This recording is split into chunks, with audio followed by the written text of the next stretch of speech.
اللہ الرحمن الرحیم۔ السلام علیکم ورحمۃ اللہ وبرکاتہ۔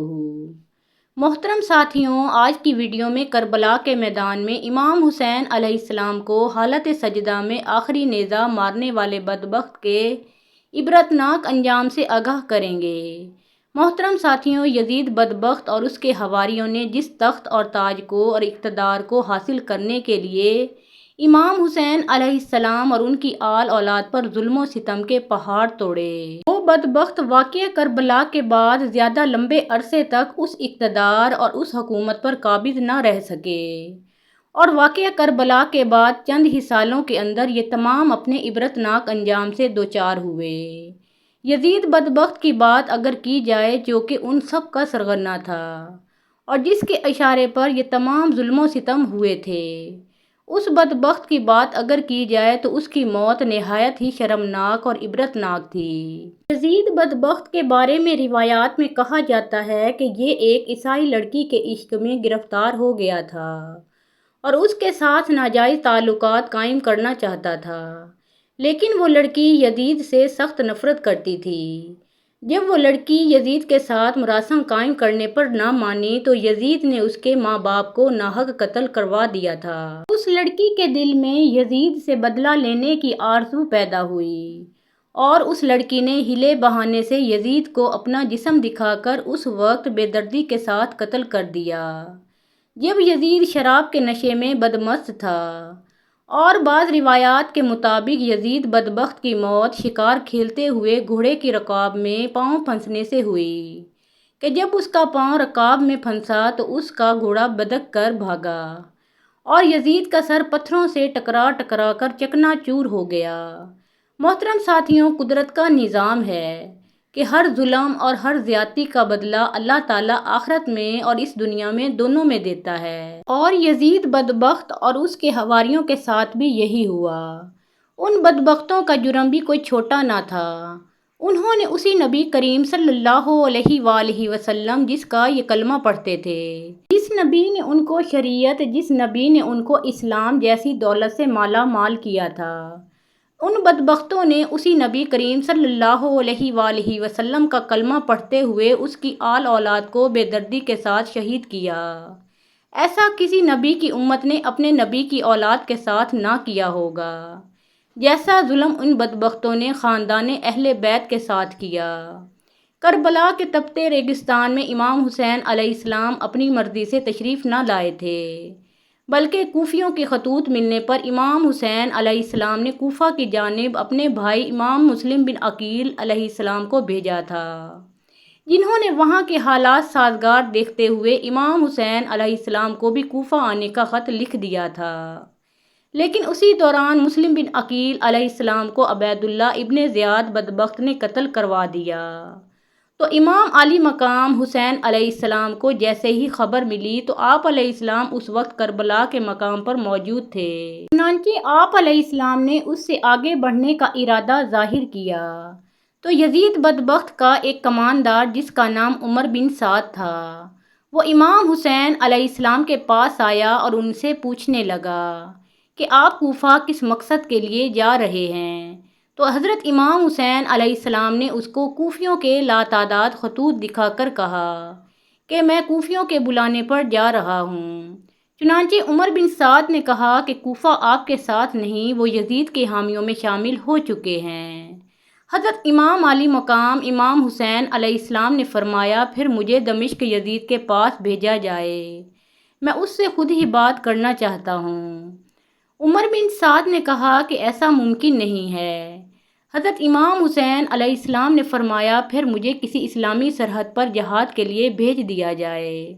یا مکہ مکرمہ واپس جانے دیا جائے۔ عمر بن سعد جان گیا تھا کہ امام علی مقام حضرت امام حسین علیہ السلام جنگ کے ارادے سے نہیں آئے، چنانچہ اس نے اپنے سپہ سالار عبید اللہ ابن زیاد سے حضرت امام حسین علیہ السلام کے کربلا کوفہ جانے کے ارادے سے آگاہ کیا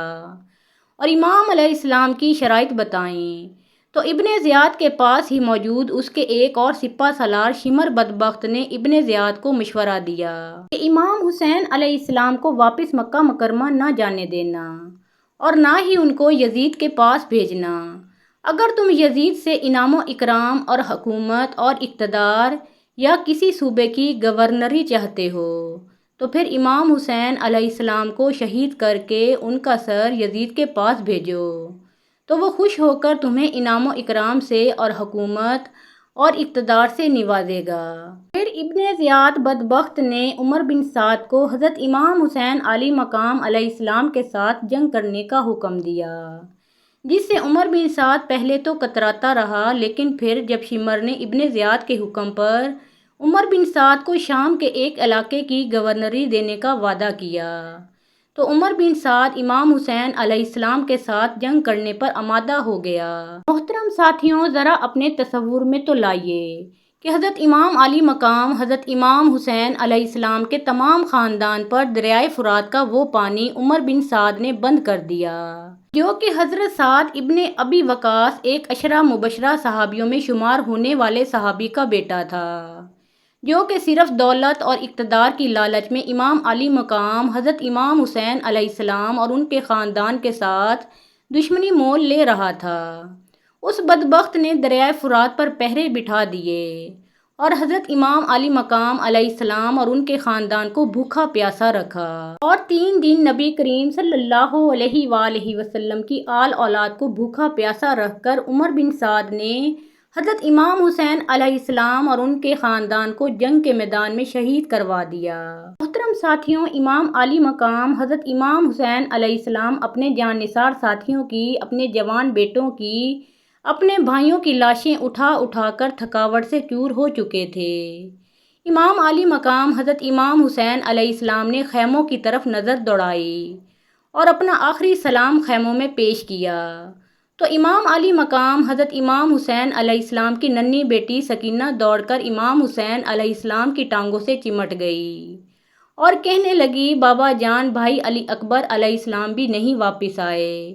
چچا عباس علمدار پانی لینے گئے تھے، وہ بھی واپس نہیں آئے، ننھا بھائی علی اصغر بھی شہید کر دیا گیا، بابا آپ مت جائیے، اگر آپ جائیں گے تو پھر آپ بھی واپس نہیں آئیں گے، تو میں کس کے سینے پر لیٹ کر سوؤں گی؟ امام علی مقام حضرت امام حسین علیہ السلام نے ننھی سکینہ کو گود میں لیا، اس کو پیار کیا، اس کی آنکھوں پر بوسہ دیا اور سیدہ ام رباب، جو کہ امام حسین علیہ السلام کی زوجہ اور سیدہ سکینہ کی والدہ تھیں، ان کے سپرد کر دیا، اور پھر امام علی مقام حضرت امام حسین علیہ السلام نے اپنی بہن سیدہ زینب بنت علی علیہ السلام کے سر پر دست شفقت رکھا، اپنی زوجہ کو سکینہ کا خیال رکھنے کی ہدایت کی اور انہیں تسلیاں دیتے ہوئے آپ علیہ السلام نے میدان جنگ میں نکل پڑے۔ حضرت امام حسین علیہ السلام کرم اللہ وجہ الکریم علی شیر خدا کے صاحبزادے تھے۔ آپ علیہ السلام کی رگوں میں حضرت علی کرم اللہ وجہ الکریم شیر خدا کا خون دوڑ رہا تھا۔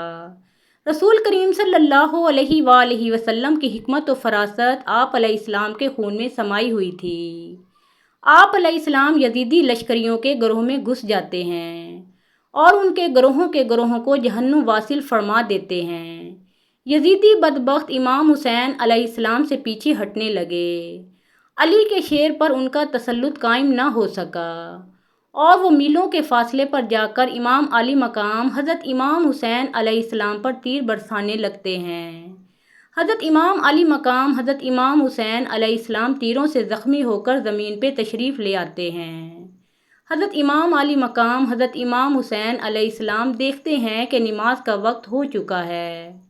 حضرت امام علی مقام امام حسین علیہ السلام یزیدی بدبختوں سے نماز کی مہلت مانگتے ہیں، وہ بدبخت تیر پھینکنا روک دیتے ہیں تو امام حسین علیہ السلام اللہ تعالیٰ کی بارگاہ میں سجدہ ریز ہو جاتے ہیں،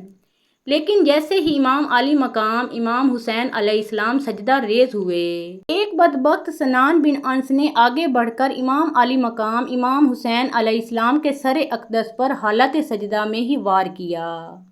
اور آپ علیہ السلام پر نیزے چلانے لگا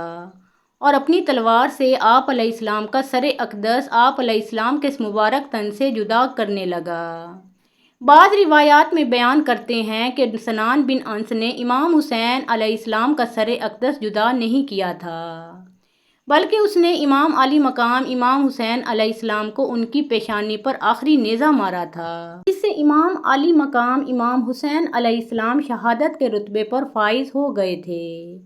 لیکن بعض مورخین بیان کرتے ہیں کہ خولی بن یزید اور بعض شمر کا نام لیتے ہیں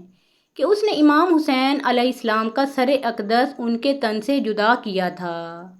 سنان بن انس کے بارے میں امام طبری رحمۃ اللہ علیہ فرماتے ہیں کہ حجاج بن یوسف نے ایک بار اپنے دربار میں اعلان کیا اور دریافت کیا کہ سب سے بڑا کارنامہ کس نے سر انجام دیا ہے، تو سنان بن انس بدبخت کھڑا ہوا اور کہنے لگا، سب سے بڑا کارنامہ میں نے سر انجام دیا ہے، میں نے امام علی مقام امام حسین علیہ السلام کا سر ان کے تن سے جدا کیا ہے۔ حجاج بن یوسف جو کہ بغض اہل بیت اور بغض نبی صلی اللہ علیہ وآلہ وسلم سے لبریز دل رکھتا تھا، یہ صحابہ کرام علیہ اجمعین اور ان کی اولادوں کو بے دریغ قتل کروا دیا کرتا تھا، سادات کرام کے خون کا پیاسا تھا۔ اس نے کہا، بلا شبہ تم نے ایک بہت عظیم کارنامہ سر انجام دیا ہے۔ محترم ساتھیوں، مختار سقفی نے جب کوفہ پر تسلط قائم کیا تو اس نے اعلان کیا کہ وہ کربلا کے ایک ایک مجرم کو واصل جہنم کیے بغیر سکون سے نہیں بیٹھے گا، اور اس نے حکم دیا کہ کربلا کے ایک ایک مجرم کو میرے سامنے پیش کیا جائے۔ چنانچہ جب سنان بن انس مختار سقفی کے سامنے پیش کیا گیا تو مختار نے حکم دیا کہ اس بدبخت کو آرے کے ساتھ 2 حصوں میں تقسیم کر دیا جائے۔ چنانچہ مختار سقفی کے حکم کی تعمیل کی گئی اور سنان بن انس کو ایک آرے سے سر سے لے کر پاؤں تک 2 حصوں میں چیر دیا گیا، اور مختار سقفی نے حکم دیا کہ اس کی لاش کو جلا کر اس کی راکھ اڑا دی جائے۔ محترم ساتھیوں، پیارے آقا محمد مصطفیٰ صلی اللہ علیہ وآلہ وسلم کے اہل بیت سے محبت اور عقیدت کے لیے ایک پیارا سا کامنٹ ضرور کیجیے۔